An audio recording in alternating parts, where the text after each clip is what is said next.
On this episode of Blending Bourbon, Dixon and I discuss the thought process behind committing to the final blend. Blending Bourbon is the podcast that takes you beyond the barrel and behind the scenes of the whiskey industry with master blenders Dixon Dedman and David Mark Young. Welcome back to another episode of Blending Bourbon. I am Dixon Dedman of 2XO Whiskey, joined as always by my counterpart who just notified us that he is coming off a fresh Manny, Petty, and Brazilian wax. The pride of Omaha, the master blender of Golden Sheaf, Mr. David Mark Young. I wasn't expecting that. I was expecting something different. But that was good. That was good. Hey, Dixon, how are you? I can't help what you text me before we get on. Like, don't tell me this stuff if you don't want me to talk about it. Did like the truth Ron lamp Burgundy, just come on? You know what I mean? I'm Ron. Like, don't type it on the teleprompter, or he's gonna say it. Oh man, yeah. Okay. Yeah. So we're just gonna lay it. We're gonna be truthful. If the truth lamp comes on, that's what this is all about: is transparency and vulnerability and revealing all the behind the scenes things, right? All the things. So I can neither confirm nor deny on the. I don't want to. I don't want. It was a weird text to get from you. That's all I'm saying. Thank God there were no pictures that came along with it. You didn't get the pictures yet. Okay. No. I turned off all my all cellular your devices and Wi-Fi. Like, run away. Did I? How are you? I'm good. This has been great. I know we talked about this last week. I have been last week and this week home, sleeping in my own bed, being dad and husband, and now I'm kind of like stir crazy. Like, it's time to go. I gotta go. I need to get your text full. Yeah. But good I'm for good. you. I'm good. And yeah, you sounded like, I mean, you had to get your things done, but you also we're just busy. Rager last night, is that what? Oh, no. We've been bottling and labeling and we're just busy. Just a lot of really good things going on. Ebbs and flows, and when it rains, it pours. So right now it's pouring. We're pouring in a good way or pouring in a bad way? In a great way. Just a lot of things happening at once. So, ebbs and flows. There's a lot of hurry up and wait, for things as for sure. Labels and approvals and all the things, whiskey and glass. But every once in a while you get that. I get that perfect storm where it all hits at once and then it's off to the races. Is that kind of like when you said that your wax was like at 1 o'clock your time and they didn't get you until 1:10 and you were super pissed about that kind of thing? That's a different podcast, man. No, so I'm really excited about this podcast. Good. Like this episode. Yeah. Because we've talked about it for a while. And we've talked about a couple, the listener questions are great. Like, we've got a list of those. And when you post those things and say, hey, what do what questions do you have for these two imbeciles?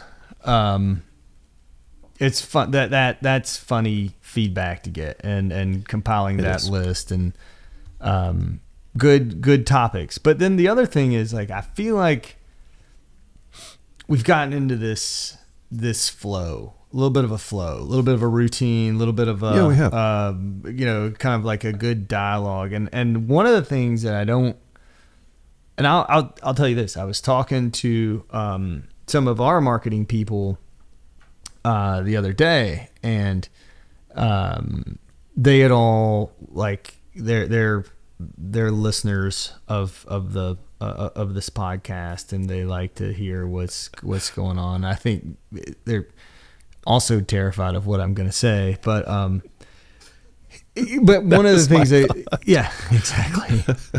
And there, one of the things that they brought up is this group that you work with, that y'all are working with, like you talk about, like they are such talented editors and they do such a great job with, kind of putting the show together, and clearly it's a first class outfit, which I would 100% agree with.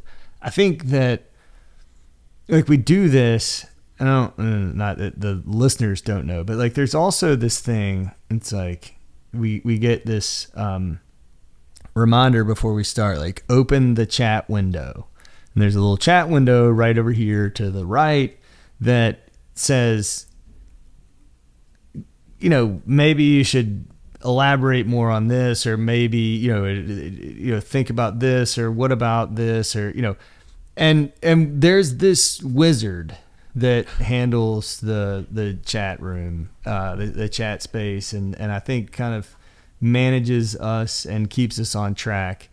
And I think I think not only is it time to introduce this wizard, but to because this guy is I don't know, he's what's great is that he's kind of like along for the ride with this thing, in terms of like kind of wasn't a bourbon guy and is now kind of into it, kind of we got him buying bottles, we got him collecting, thinking about things that that we show topics and stuff like that. But then also, as I've gotten to know this wizard, he's an artist. He's a very talented artist. He's an actor, a comedian. Stand-up comedian, and I think he's a great addition to bring from the chat room onto the show, and so we talked about doing today is like, all right, Myerden, you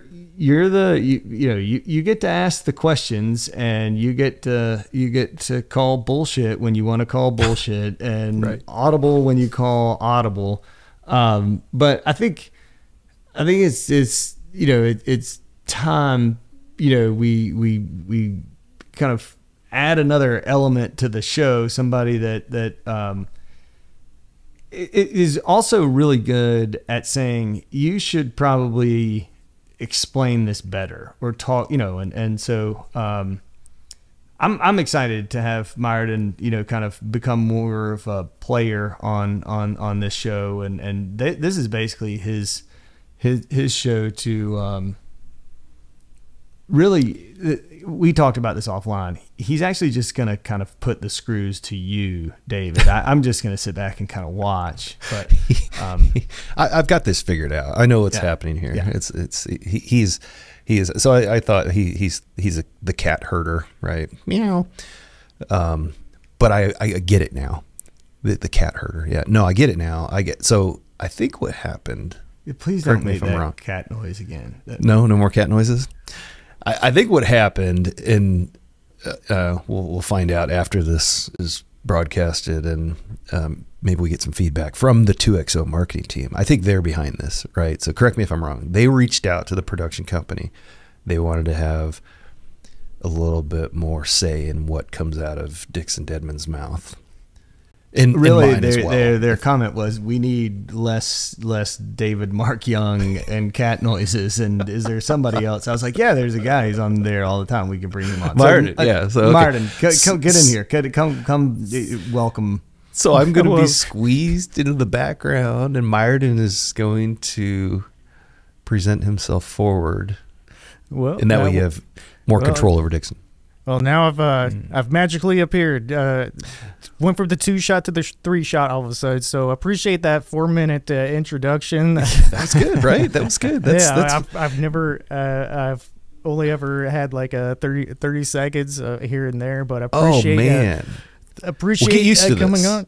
Yeah, This is what Dixon does. This is what he is famous for, is his introductions. He also makes whiskey, but his introductions are... Yeah, it's just his I'm gonna talent. have to leave the group text so that way I don't get any. You don't want the pictures. get influenced to get any belly button rings or anything like that. So Yep. He will find your deepest, darkest secrets. Don't show him pictures. Don't share anything with. Yeah, it'll. If I can't find, but yeah, them, no, I'll It'll just I'm look 'em up. surface. but yeah, no, excited to be welcome. joining the. Well, I mean, obviously, I've been a part of this from the inception, but what it's been over a year since we started the conception of blending bourbon, and then just a whole lot of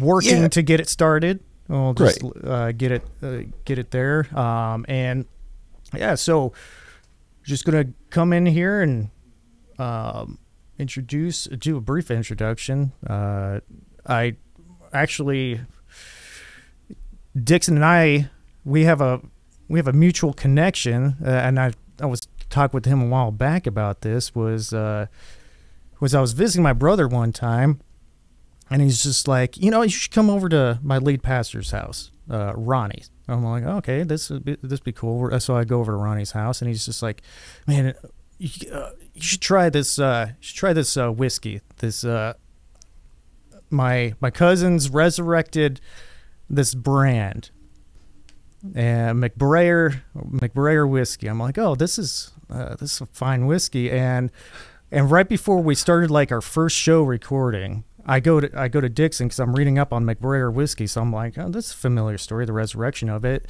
And I saw Dixon's last name in the biography of W.H. McBrayer. I'm like, I mean, that's not coincidental, right? And it ends up, this is your cousin's cousin's label, right? Right. Yeah. He was here in my office yesterday. Yeah, I've been helping them get that going. That was that I didn't know if that was the connection you're gonna make, because the one that always cracks me up in addition to that one is when you're saying that I think your mom gave you a gift.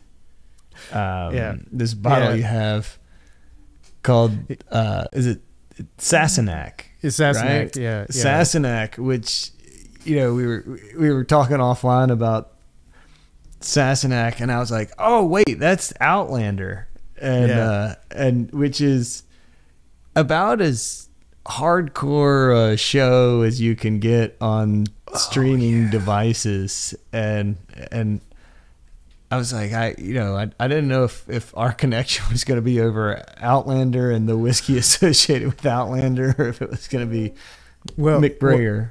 McBrayer, but the Sassenach is interesting because, like, I've had this bottle, and I'm just like, and my mom's constantly posting about Outlander and Sassenach and whatnot, and just like, he's going to release batch 2, and he's got his gin out, or whatnot, so I'm like, all right, let me at least watch the show. And I get about halfway through season 2, I'm like, I'm watching a romance novel.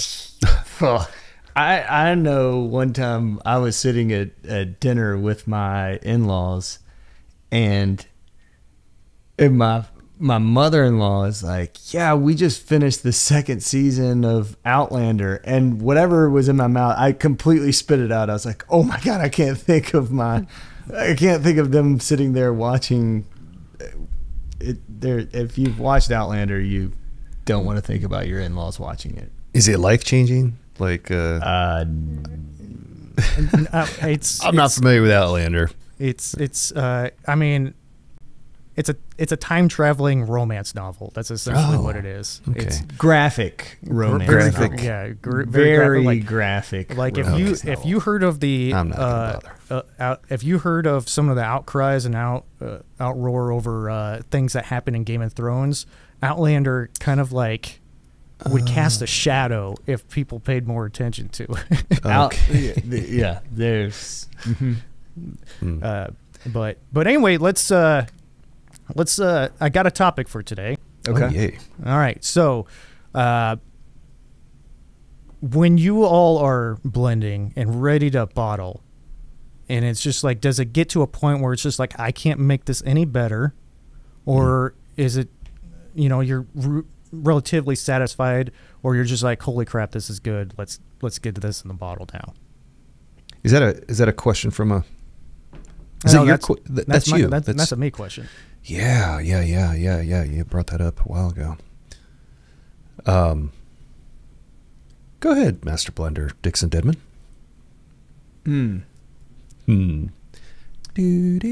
I think for me, anyway, I am by far and away my own worst critic. And there are times and I'll make a blend and I'll say, oh wow, this is it. I just nailed it here. I really love the way these, this last little adjustment came together. Wherever I was trying to get this to, it just got there. And I always decide, okay, well, I'm gonna wait. I'll come back tomorrow. I'll taste it again. I'll come back the next day. I don't know that I've ever hit one and said, Winner, chicken nailed dinner. it, done. Right. Accomplished, check. I a lot of times I'll come back and I'll do a lot of blind stuff. I mean, I have a very, and I even do blind stuff and I try to cheat myself in my blind stuff. I'll like mark the bottoms of glasses with tape and then have to tell myself to quit looking at, so that I can identify the edge of the tape on the bottom, because you got to get people for that. You Yeah, got to get people. And I don't.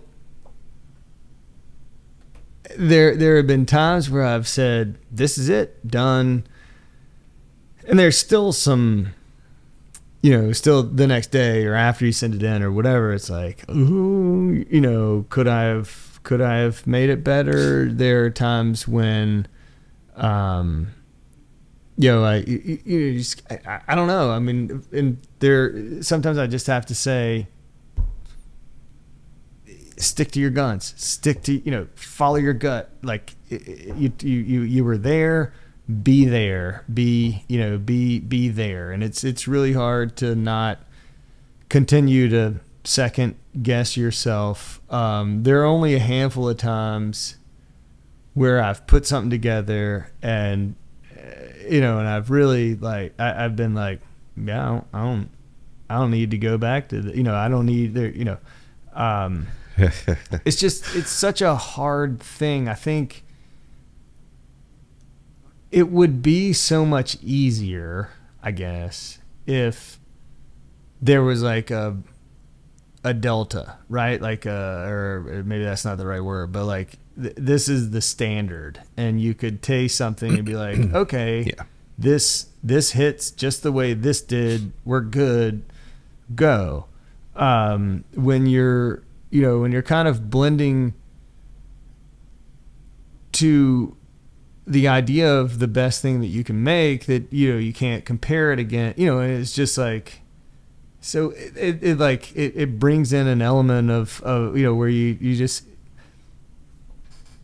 I make this analogy all the time. I've made this analogy before or whatever, right? So like you're blending and it's kind of like I'm gonna put some of this on this side of the canvas, and then to balance it out I'm gonna put some of this on this side of the canvas, and then it's like, okay, well that's kind of balanced, but there's nothing really going on. So you do something here, and then you add some color there, and you keep going, and then it's the ability not only to know when to stop, but when you're creating something new each time, and when do you have to just say, like, you have to put your, like, I'm going to put these freaking paint brushes away. This is, this is good enough. I keep messing with this. I'm going to screw it up. So it's, it's so weird and so hard. And I'm so hard on myself or what I've created for myself, I guess. Yeah. And then and David, I don't think you do either. I don't have 12 dudes in white lab coats with clipboards that all have to like approve this and say, yes, it meets our highest standards or whatever. It's right. Like you're walking, so you're flying solo.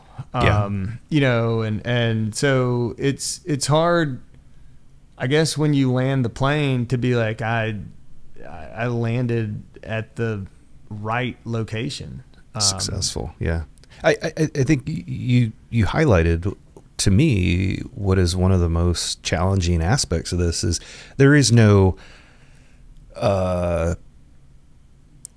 sanity check. Quality control is checking all the boxes, compliance wise, package good, get it shipped out. But there's no compliance check, no formula that you're checking, okay, yep, perfect, we've achieved success. We're not replicating another flavor profile, the same flavor profile over and over, mass production. They're unique blends, right? So that's one of the most challenging things is what meets the cut per Dixon Deadman, per Team 2XO to, be delivered to the consumers. And yeah, I'll tell you, with the Phoenix blend, I don't know how many I made, but like there was one and I was like, this thing, this just hits, this checks all these boxes. Like, and then I kept going back. I kept going back to it. And like, I just want more of it. Like, shouldn't that tell me something that I keep going back to this one in particular and saying I want more of it? Yeah. And I did the Innkeeper's blend, and I really wanted to build out the back end. Like, I really wanted to build out this kind of this finish, and I did it. Like, I nailed it. I felt like I got right there. But it was one of the very early blends that I put together. And so I kept working and kept going and kept going and kept going. It was the same thing. I kept going back to this one, and I finally, I did the blonde thing, and I could pick this one out of every time. Like, I just kept going back to it. And then you say, okay, this is what it's going to be, and I identify the barrels that are going into it. And that's also scary because you're just kind of working with 200 ml sample bottles, and then what it looks like when you put 125 barrels together. How close is it to what I've created from these? Normally I'm pretty good, but and I don't know what it was. I don't know what was going on. I think I told you all this before, but like, I'd done it, and then I tasted the Innkeepers again, and I was like, oh man, like, was this the right thing to do? Was this, was it in, we bottle it, it comes out, I get early samples, send them to my guys, my team, and they're like, holy shit, you've nailed it. This is phenomenal. Like, and the big one was, I took it over to my dad, and I was like, Dad. And he said, Dixon, I want this. He said, I think this is one of the best things you've ever made. And wow. It's just so weird because I don't know, I'm very emotionally invested in what I'm doing, obviously, and we all are. And so it's not near as easy to be like, oh, this blend came together. Yep. The fourth one, that's the one I really like. Let's move on. So Myerton, Yeah. Can you ask your question again, please? I want to make sure I. Yeah. It's like, at what point do you say I'm going to bottle this? Is it just you can't improve it anymore, or if it, you're kind of like it's all right, I guess I'll put it out there, or you're like, I effing nailed this. Mm-hmm. But at what point do you commit to that final blend? Yeah, because I know we talked about your favorite blend that you've put together so far, thus far the other day, and that is your port finish, right?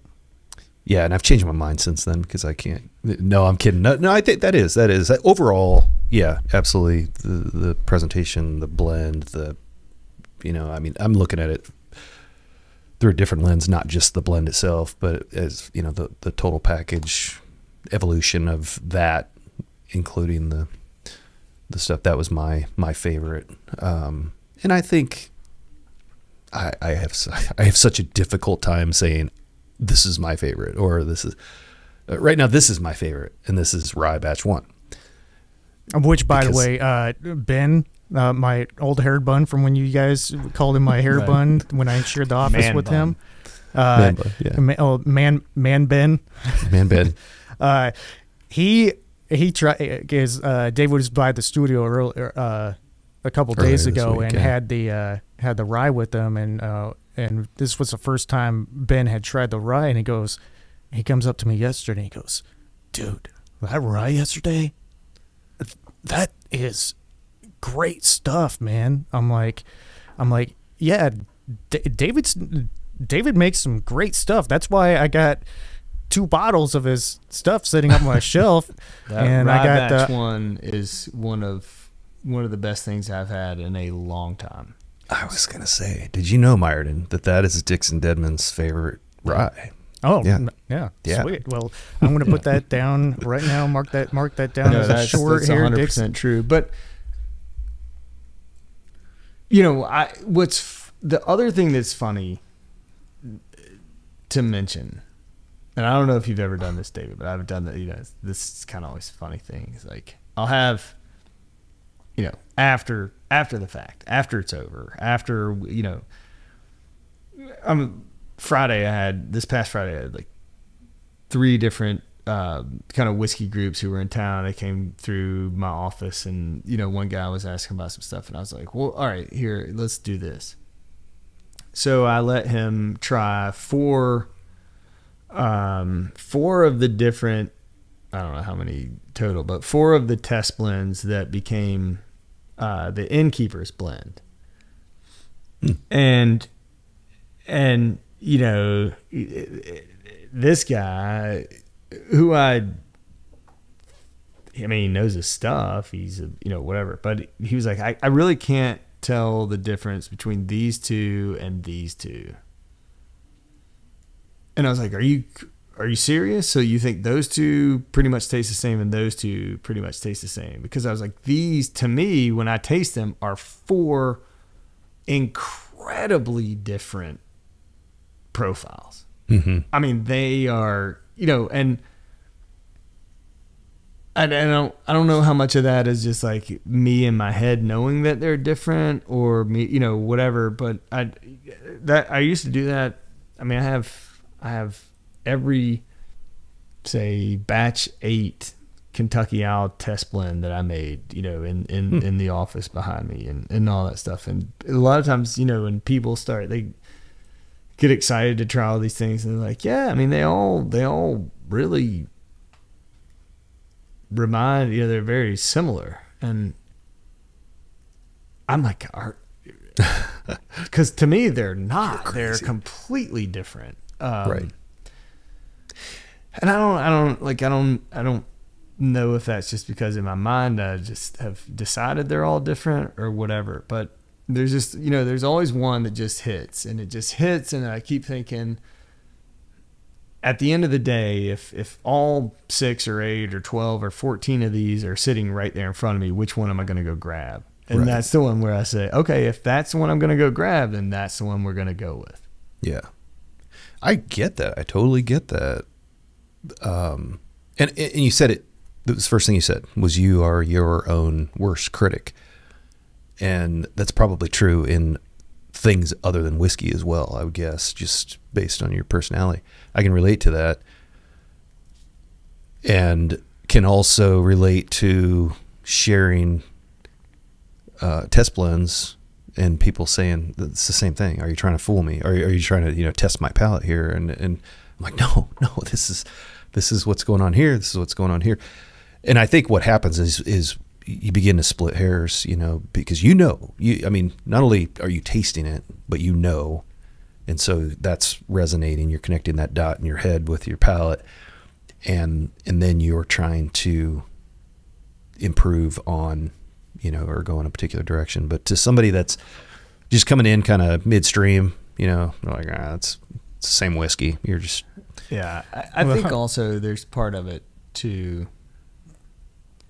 Like if you're just on somebody's tasting panel, or if you're just a taster for some big brand, big project, and you just have to say, yeah, this checks this box, and this box, so it can be a blend that's gonna roll out in this whatever, put 500 barrels of these together, and it's gonna. Yeah, that's a whole different thing than kind of when you're making something that has your name, that is just you, that is just your creation. It's just that is when you put yourself that kind of far out there on a bit of an island. And you're trying to build something, like you're trying to do something, you're trying to it can't, I mean, it's going to suck to some people, but it can't. Right. Yeah. I was thinking about this the other day. I taste a lot of stuff, and I remember tasting something and giving feedback, and I don't even remember thinking about it. And then I felt bad later. Like, did I really give that the attention that it warranted? Somebody was asking for my input, my feedback. And then I started to think, okay, where's my head? Where's my mindset when I'm building something, right? Put something together, and how detailed is that compared to when somebody says, hey, try this and let me know what you think, or, what do you taste, or whatever. And it's different. It's oh, that's good. That's good job, and I sometimes I'll kind of go into, well, I might do this or go in this direction with it. But it's different. It's a different filter. Let me ask this question then. Because I made the analogy, and it was probably, as an artist, you may be offended by the analogy or whatever, Myron. I don't know, but don't scare him away. This is his first episode. Huh? Don't scare him away. This is his first episode. So I know this is even. I really actually am interested in the answer to this question. Like when you think something's funny. You're like, that's the funniest shit. I just came up with something. Like, this is a joke. And like, how do you know, like, when you've got the setup, the timing, the delivery of the joke just right? Like, do you just like kind of hit random people in the grocery store with it, and if they laugh or get offended, you're like, I got to work on that, or like, how does that? That's a great question. It's to me, being an artist, and I know I've talked to you guys about this as well, in post shows and pre shows, is we all approach everything very similarly. Like, being an artist, I work off of a palette. You guys are using your palette as well to hit certain notes. Now, when it comes to finding a joke, because how I know I've delivered something fantastic is when someone is attentively listening. Because the way I structure my jokes is more story, is like a huge 5 minute. It takes 5 minutes for me to get to a punchline, but the fact that I'm able to engage with them the entire time, and then I get that, and my laughs hit when I wanted them to hit. That's how I know that the joke or the bit is working out. Now, there are certain times where it's just like I may find something funny because I make light of just about any certain situation, but it's just because I find something funny, or and probably your guys' situation too, is that you may be like, hey, this tastes great, but is it going to resonate with someone else? But that's you don't have to worry about. You shouldn't worry about that, right? Because you're gonna find someone that's gonna enjoy it just as much as you do. But if I'm making 400, 800, 5,000 bottles, like this one person's not gonna buy this thing 5,000 times, right? Right. You've probably got some reference points, some standards or criteria that either you've developed or even history has dictated. Just like whiskey. If we were to all of a sudden put something out that's milky and pink and tastes like Pepto-Bismol and try to convince people that no, it's actually a really good whiskey, then you lose credibility, right? I mean, so you have a reference point. The reference point for us is whiskey, right? There's a traditional whiskey flavor, familiarity, and same with humor too, right? There's probably acceptable humor. And there's probably there's stuff that's too soon to joke about, or there's stuff that's off limit. You don't want to talk. It'd be offensive, or maybe you want to be a little bit offensive, and so and that's why I keep all my too soon jokes in between me and the four walls. And I'm like, I shouldn't have said that out loud. Thank goodness my phone to record me is nowhere nearby. Yeah.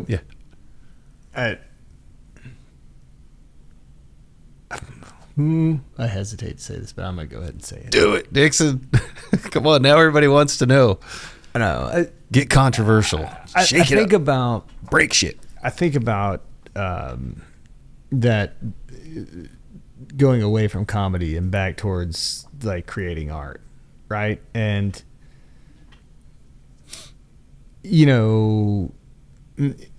and we need to promote your show when you're going to do it on here and talk about it, because you make some really sick stuff. But I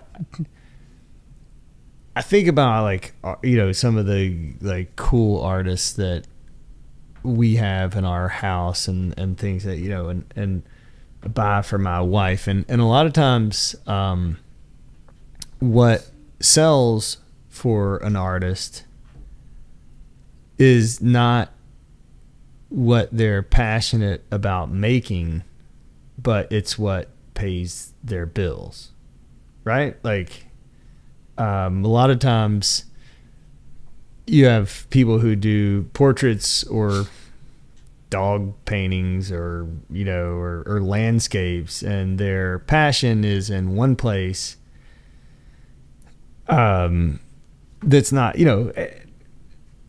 and it was funny when I was doing this tribute blend, this one that we'll bottle at the end of July, and we had this amazing response to adding this kind of spicy, heavy finish component to the Innkeeper's blend. And when it came down to it, I had two. I could have gone one of two ways, and the first was this kind of richer, more robust, very drinkable, kind of fruity, different direction than both Phoenix and Tribute. And the other one was to go and fall in line with that kind of Innkeepers-esque, whatever. I liked it. I liked them both a lot. And I kind of struggled internally with that. Like, do you go with what, like the thing that you've seen success with, But I always said, and I've always said, that I'm going to make the best whiskey that I can make. And I'll be the, and it's going to be what I chose. I'm not making it for somebody else.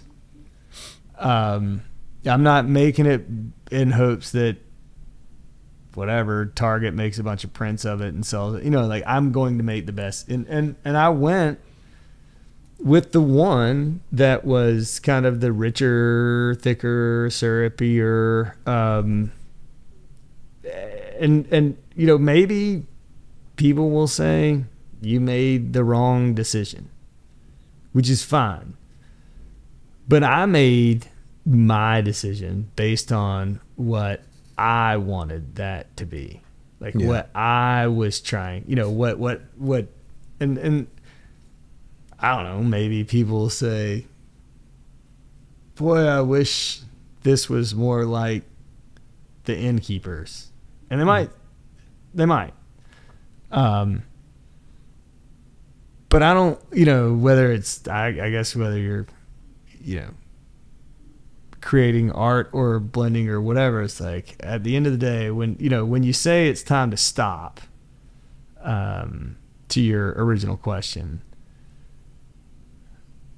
like I just decided a long time ago that when I decided to stop, or when I was going to be, when it was going to be what it is, it was going to be because, I wasn't taking anybody else's opinion into consideration. It was going to be when I decided. Yeah. That's pretty bold, by the way. I know we got to wrap here pretty soon, but David, based off of rolling with that too, because I know you do a lot of innovative stuff with your whiskeys that you blend. Is that a very similar approach? Because because I know you did the maple the maple barrels, and you're doing a lot, probably doing traditional stuff in innovative ways. Is that like when you're reaching that apex of, hey, let's get this out of the barrels now, is that a similar approach, is satisfying your wants or hitting that criteria that you wanted to go for? I'm a little different in that I will socialize things, in a group setting. I have a text group that I'll happen to have samples, and I'll hit a spot and send it, hey, I'll be here for 15 minutes if you want to come out. And then people show up with want to sample stuff, and I like feedback. I do, but ever since Dixon said that, or at least the first time I heard him say it, it's always been in the back of my mind, and I almost had this like guilt, like, oh man, I'm cheating. I'm getting other people's opinions. I'm like trying to, go check out the finish line before I get there. But I don't think that's it at all. You have friends. I don't have any friends. Like I just don't. You don't take it home to the family, to the wife and kids. You're like, guys, try something. Look, I tried. Dad my wife got pissed when I got my 11-year-old to taste some whiskey. It didn't go over well. You're gonna get the truth. Why not? No, I do. I socialize it. I love feedback, but I don't necessarily act on it. I don't all the time, for sure. I mean, usually it's like a tiebreaker for me. If I go change direction because of feedback, I'll share it, and then I love new feedback, or I love things that I've not considered, or just didn't see it through that particular lens, and then somebody will offer up. I'm definitely not looking for, oh, that's amazing, or that's good, or good job, or that tastes great. I'm looking for, and even after stuff goes out, it's in the bottle, it's on the shelves, I'm still looking for feedback. Not that I'm going to go back and change it per se, but so this is a follow-on question to your question. I know we got to wrap this up, but so for you, Dixon, have you ever, like you said, you had what, batch 8? Was it Kentucky Ale batch 8 that you had? Oh gosh, I have them. I have every one. So you have test blends from all your batches. Have you ever gone back after you've released it and then tried to continue to see, or maybe worked off of it and created another blend off of a release? No, I mean the toothpaste is out of the tube at that point. Yeah. Like what, you know, what's the point? You know, half the time, I shouldn't say half the time, the majority of the time, even if I wanted to do that again, I don't have those barrels to, you know, I mean, it just, you know, it kind of is what it is. I don't know. I mean, I think once you make the call, and then you gotta live in the windshield, not stare at the rearview mirror, right? I mean, I love that analogy. Yeah, I do too. So I am going back. I'm revisiting a blend from the past. Unfortunately, I don't have any test blends. I have the batch. But I'm now toying with that. So it's kind of like going back and, okay, how can we take this batch, this release, and make it better and, you know, kind of do a 2.0 type of thing. So I'm exploring with that a little bit. I think the batch that we created was on the nose. I mean, I think it was a home run, but I just want to revisit that and do something a little different, you know, not necessarily make it better. I mean, you know, would love to make it better, but make it unique and similar as well. But I also, real quick, want to go back and circle back on your question, Myerden, and the short answer, or to kind of follow on some of the comments Dixon had. So I have something in the barrel right now. I don't know if I want to tell you what it is or not, but it's a finish. It's a rye being finished. It's amazing. It's amazing. Did a little bit of blending before putting it in there, and I don't know that I'm going to do anything with it coming out. So it's exciting, but I know I will. I know I'm gonna, whether it sticks or not, you know. And so that's something that it affects flavor profile. But proofing, my process for proofing, I'm learning every day, and I'm trying to be process oriented, but also have flexibility. And so I'm learning the balance between rigid processes and, you know, repeatable processes to be efficient, but also have some flexibility in there so that we can pivot slightly when necessary. In particular, what I'm talking about is the proofing process, you know, comes out of the barrel at whatever, 120, we'll say, and then, you know, I'll taste it all the way down to 80 something in, you know, increments, and then taste it back up, taking notes, and then I'll do this blind as well. But I'm learning to be a little more flexible and not, because after the fact, because, you know, what's happened a couple times is I'll lock something in, and then we'll have like a delay, which ends up being a blessing. Get it out of the barrel now. If it's fantastic, get it out of the barrel. You can play with the proof later. I love it when people are like, I like it. I like how it is now. And they're like, I can't wait to see what it is in 3 months. And then in 3 months, they're like, this went to shit. If you love it, get it out of the barrel. You can play with the proof after the fact. Get it out. But I've also done this to where, so, you know, it's a blending game, and I'll sometimes use a half barrel, or, you know, I'll have a limited amount left of a barrel, knowing that I'm going to, you know, earmark it for another blend. But then it'll sit in that barrel for a little bit longer, and I'll taste it, and I'm kind of wondering if I pulled it out too soon. And so, you know, that's what I mean. I'm trying to learn. I'm trying to be, you know, rigid, but also have some flexibility, because I think that's okay. I've had a few accidents, you know, delays, and then it's like, oh, I'm so glad that I went back and tried that one more time, even after, you know, I have this little thing too. I'll sign off on something. I'll put my initials on it, I'll put the date, I'll put the time, and this is final. And that way I, you know, got a good reference point. It's hard. It's a hard decision to make. This has been great. Myerden, thank you for playing. Good question. Thank you for participating. I don't know if you had more questions, but no, that's we'll do that. You know. Yeah, we'll go over some fan questions coming up of the show. I am creating a subreddit for Blending Bourbon podcast enthusiasts, so be on the lookout for that coming up soon. In the meantime, let's go ahead and bid adieu. I appreciate you coming on here, and I'll see you guys next week. No, it's fun. Cheers, y'all. Great. It's a lot of fun. Yep. Cheers, you guys. Cheers. Don't forget to like, subscribe, comment, and all the other things. Cheers, everybody.